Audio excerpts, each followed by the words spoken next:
Hello and welcome to today's interview. I'm joined by Steve Gooch and we are talking about his new book on Reiki, the Mindfulness Meditation and the Art of Reiki. And I'm super excited to have him here and have this conversation because I actually know nothing about Reiki or what mindfulness has to do with it. So I thought, what better way to have him here for him to explain, to ask these questions, and for you to see as well. So without further ado, let's get into it. Do you like Hi, to? Sarah. Good to speak to you. Yes, nice. Do you want me to just explain a little bit about the book and what I'm talking about in that?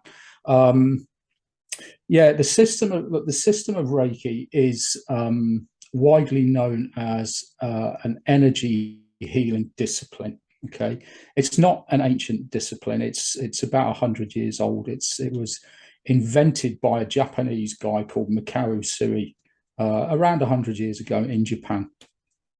So there's nothing ancient about it, but it is based on ancient methods.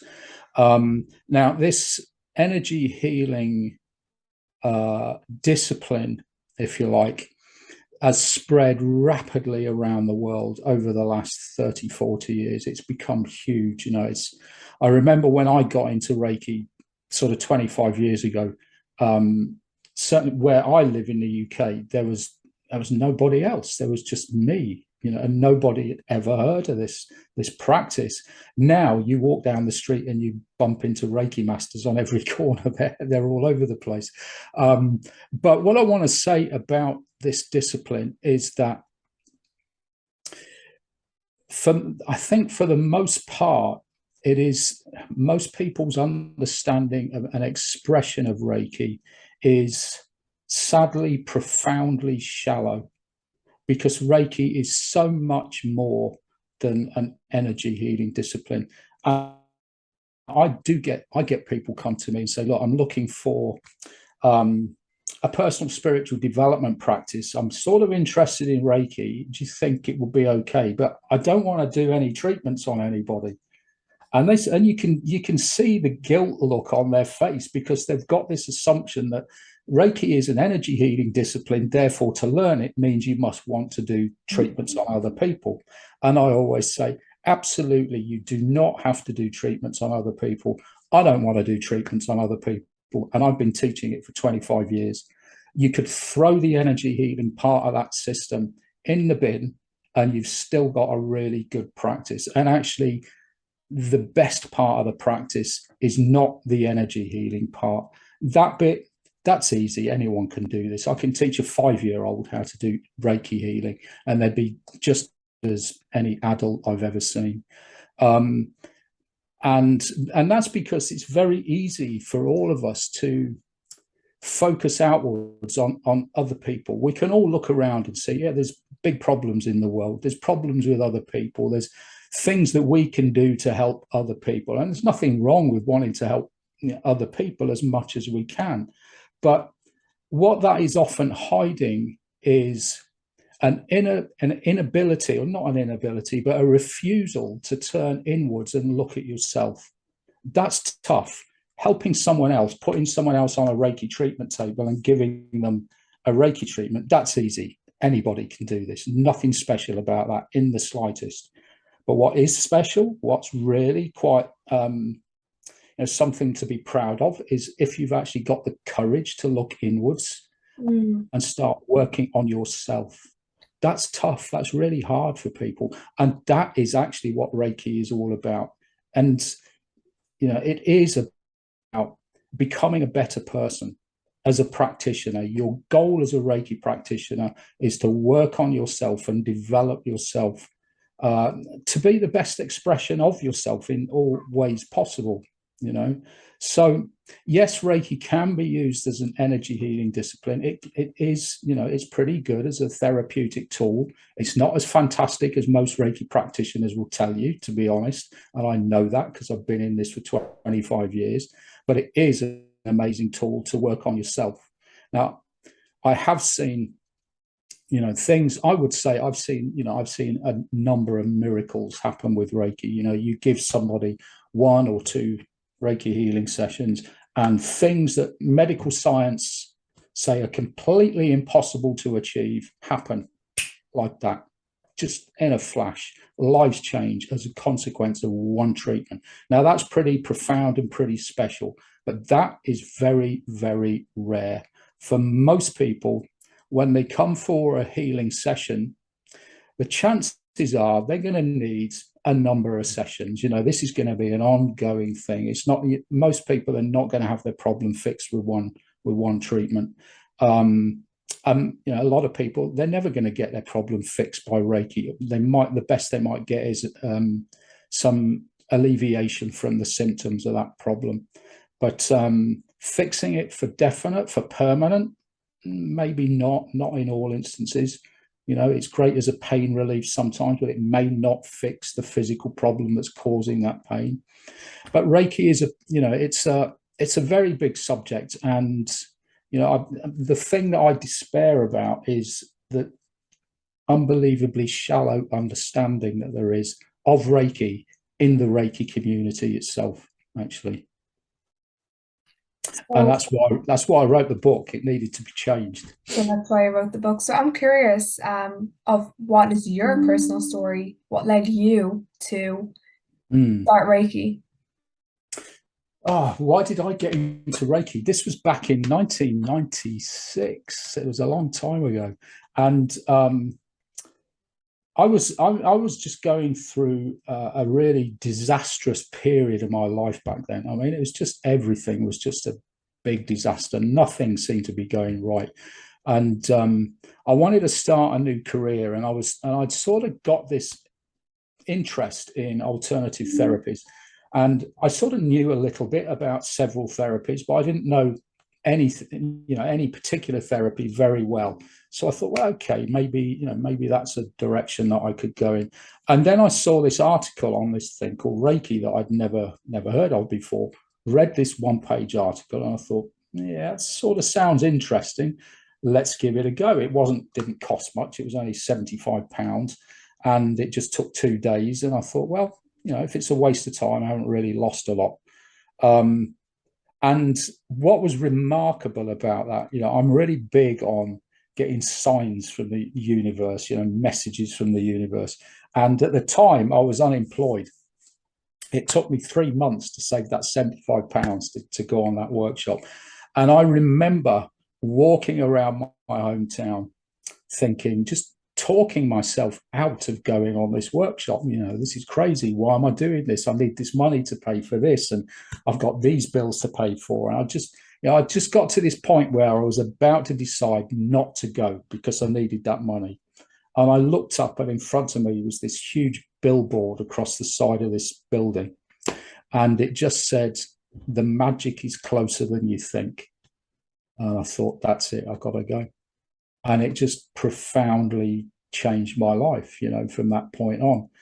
And so I completed the master's training. I don't particularly like that word master. You can't master Reiki, it's an unfortunate word in the system, but, I became a Reiki teacher, and I started teaching in the UK back in 1997.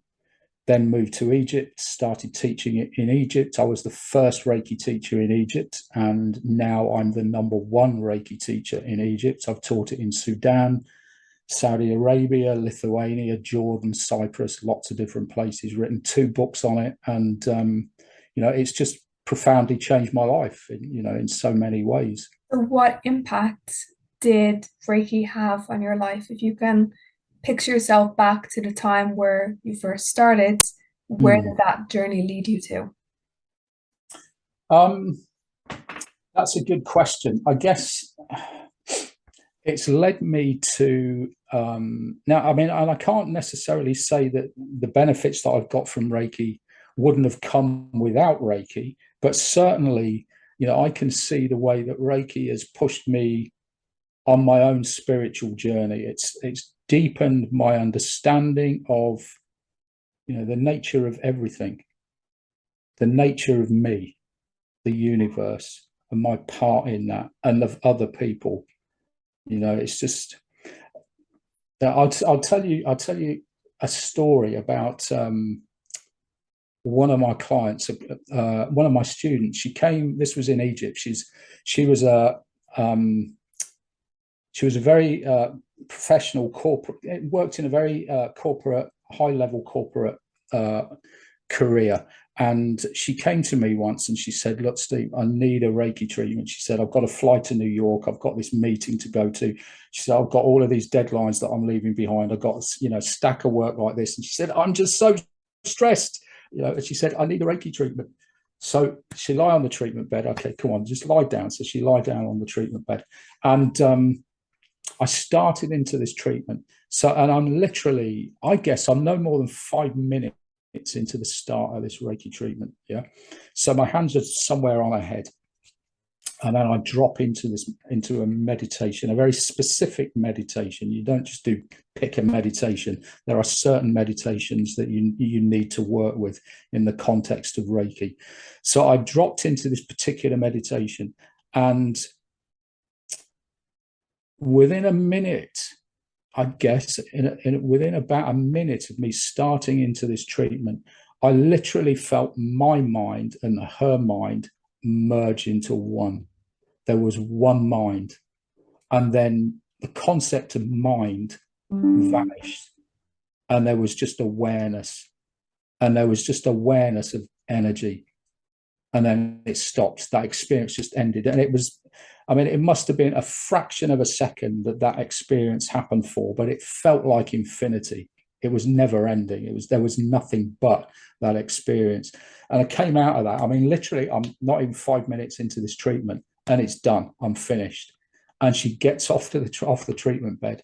And I was about to say to her, like, "How do you feel?" And she said, "My mind is like a sheet of glass and there's not a thought on it."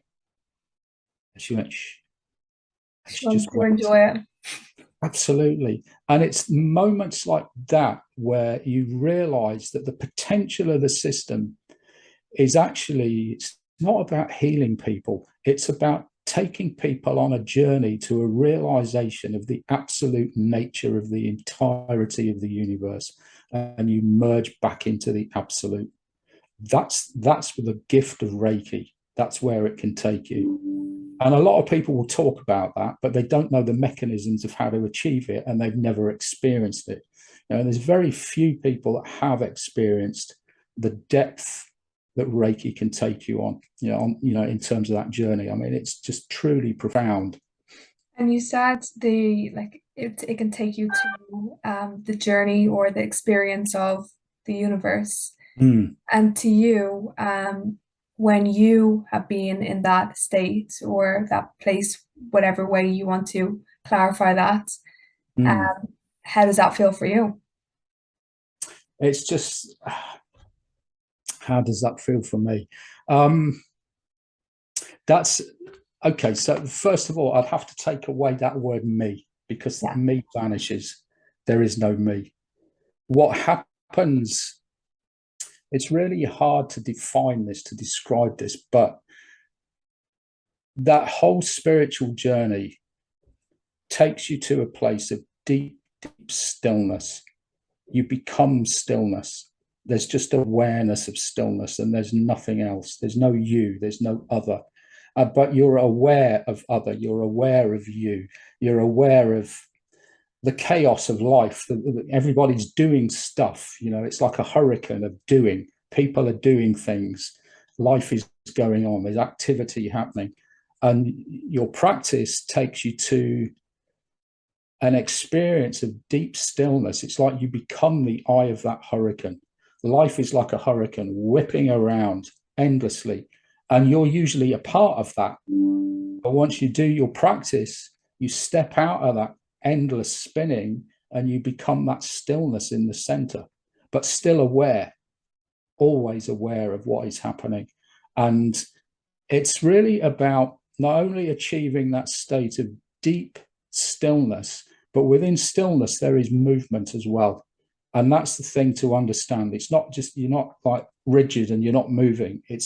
There's movement within stillness. There's stillness within that movement. And you need to be a master of doing both simultaneously. Now, one of the things, I was talking to somebody recently on a LinkedIn message, and one of the most difficult and profound teachings of the Buddha was expressed in the Heart Sutra. And it said, form is emptiness. Emptiness is form. And that is the experience that Reiki will offer you, is a deep and profound understanding and insight into what that statement means. And when you realize that, when you experience it, everything is just bliss. There's nothing else to experience. Awesome. Sounds incredible. And do you feel that often in your day-to-day experiences? It's not, no, because, life happens, we're all busy, trying to make a living and look after ourselves, and we have to get shopping, and we have to look after our finances, and we've got other people to care about. So we're always busy in this world that we're all a part of. But having the ability to step out of that, or step into yourself rather, is a profound gift, that you can just draw on at any time. And so you don't have to get swept away by the tide of chaos and doing all of the time. When you see that wave coming, you can just step out of the way and just be still. You'll watch everybody else get swept away by it, but you're still standing there. Yeah. Yeah. So almost when you see like the doing wave sweep in, you decide, well, actually, I'm going to be instead of do. Absolutely. Yeah. It's not always easy. We're all human beings. But it's something that you can keep coming back to. You've got to just keep doing the practice and reminding yourself, and it gets better and better. It's like when you first learn to meditate, which is, one of the reasons I called my book Mindfulness Meditation and the Art of Reiki, is that mindfulness absolutely is the critical bedrock of the whole practice of Reiki. The system simply doesn't exist without mindfulness. You have to have this deep and profound awareness of now, this moment, which is the only thing that exists. So you have to engage with that deep meditative practice. And, most people, when they come to meditation for the first time, they'll be sat there thinking, oh my God, my head's just full of thoughts. Where did all that stuff come from? Actually, you think that much all of the time. Now you're aware of it. Yeah. And then they try and stop themselves from thinking. Well, no, you can't stop yourself from thinking. Your mind is designed to think. It's really good at it, and you can't switch it off. There's no off switch. You can slow it down maybe, but you certainly can't cut it out. And mindfulness is really about just having an awareness. When your mind wanders, just notice. You notice that it's wandered. As soon as you notice your mind has wandered, well, there's awareness. You just succeeded in the meditation. Yeah. So if in a 20-minute meditation, your mind wanders 100 times and you notice 100 times, there's 100 moments of success right there. I like that. I like that you clarified as well of 100 moments of success, because each opportunity that your mind wanders is an opportunity for you to alchemize that and turn that into awareness and presence. So that was 100 opportunities to change that, rather than some people may only get 5 opportunities in that time. So yeah, exactly. So if I was a beginner and to wanting to understand what Reiki is, and how would you explain it to someone who has never heard it before? I would say that it is 2 things. Firstly, on a very superficial level, it is an energy healing discipline. But on a much deeper and more profound, meaningful level, it is a personal spiritual development tool that sits on the foundation of deep meditative practice. You need to engage with that meditation work on a daily basis. But you're also given the tools to be able to do energy healing on yourself and on other people. That's the easy bit. Anyone can do that, and you get that ability. In the first day of a good Reiki class, you'll have that ability, and you can go straight away and start, doing healing work on your mum, your dad, your brother, your sister, all your friends, just line them all up and give them all Reiki treatments. It's very simple. And you can do that straight away. But there is this aspect that which is all about you. It's about working on you. Sit, do the meditations, do the hands-on self-healing as well, which is, sort of important as well. So what I'm hearing is it's that the most important thing is not doing it once, it is establishing the practice, and the goal comes from being consistent with that. Is that what you'd say? Yeah, it is. It is. And the unfortunate thing, and I really do think this is really unfortunate about the system of Reiki, is that it is so simple to learn. Now, most people would say that that's a great thing. It's not. It's not a great thing. It's actually detrimental to the system, because what happens is that someone who's interested in Reiki pays their money and attends a Reiki class. They sit in a chair. The teacher gives them the ability to do Reiki. That person, apart from the money they've paid, it's only money, they've invested nothing of themselves in gaining that ability. As a consequence of investing absolutely nothing in it, they rarely do the practice because they actually don't value it that greatly. So you've got a world filled with thousands and thousands, millions probably, of Reiki practitioners, and certainly thousands and thousands of Reiki teachers, most of whom do almost no self-practice. Why? Because they don't have the commitment to the practice, because it never cost them anything to gain the ability in the first place. All it cost them was money. They didn't put any of their own personal time or effort into developing themselves. Yes, there are people that are doing that, but they are a very tiny minority. Most people don't. I mean, and I'm sorry to say, if I look at all the students that I've taught, and I've taught nearly 1,000 people in the UK and across the Middle East and other countries, I know that most of those people do not work on themselves. Yes, there's a lot of them will go and do treatments for other people. Some of them are working professionally as Reiki practitioners, but are they working on themselves? No, they're not. I know they're not. I actually, just out as a matter of curiosity, I've got a WhatsApp group for all the Reiki masters that I've taught. And I sent a message on there a few years ago saying, just out of interest, how many of you do any meditation on a regular basis? And I distinctly remember one of them writing back saying, yeah, sometimes I'll meditate sometimes. And someone else said, yeah, once or twice a month. And I'm like, oh my God, what are you doing? You might as well just forget it. You're getting zero benefit from that sort of meditation practice. And yet they're Reiki teachers, and that's not unusual. But what you're saying is so interesting, because I think it's not only with Reiki, I think it's with a lot of industries. And top of my head, I can think of two that I was in. So the personal training industry and the coaching industry. So working as a personal trainer, I can get a certification in a day, in a weekend. Now, me personally, I studied for 2 years because I needed to build up not only the skills, but the confidence and the accountability and everything as well, which I think is similar to what you're saying with this, and similar with coaching. So when we are personal trainers, coaches, or practitioners of whatever it is, oftentimes we can learn a skill very fast. And with nowadays, we can even learn it online, even through self-learning a lot of the time. But that is not what is going to help us, or also probably not help us get a lot of clients or serve them powerfully too, because we are not going through it ourselves. And we didn't go through that process of healing ourselves first and putting on our own mask, whether that's with personal training and training ourselves, having ourselves accountable, even having a trainer to keep yourself accountable to make sure you're in your training, or the same with coaching and having a coach to make sure that you're keeping accountable. So for example, I'm a confidence coach. So now I have to make sure that I'm also doing things to extend my confidence each time.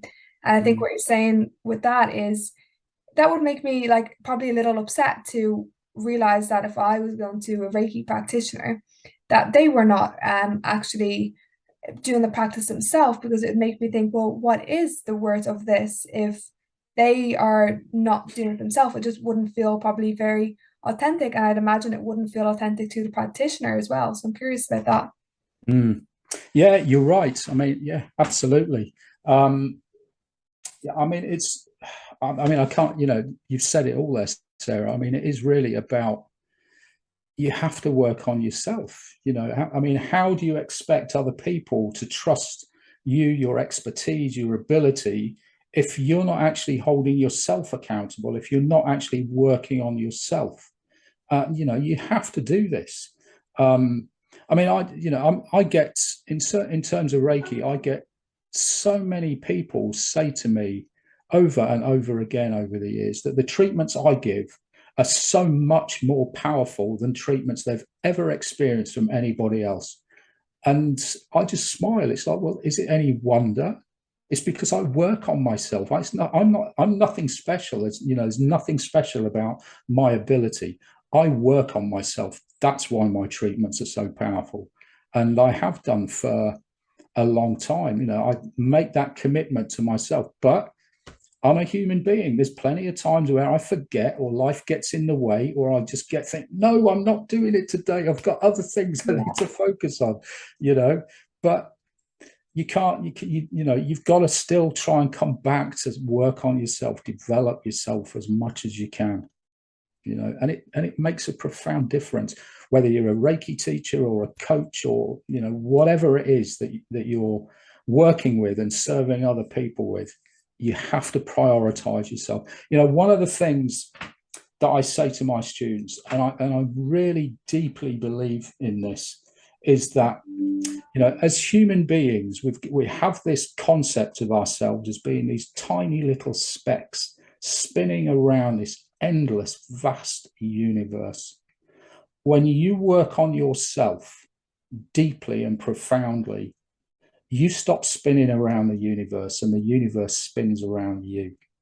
Because when you work on yourself, it's not so much about you going and healing other people, one at a time, one client and then another and then another. That's okay. There's nothing special about this. You work on yourself. Healing happens just because you exist in the world.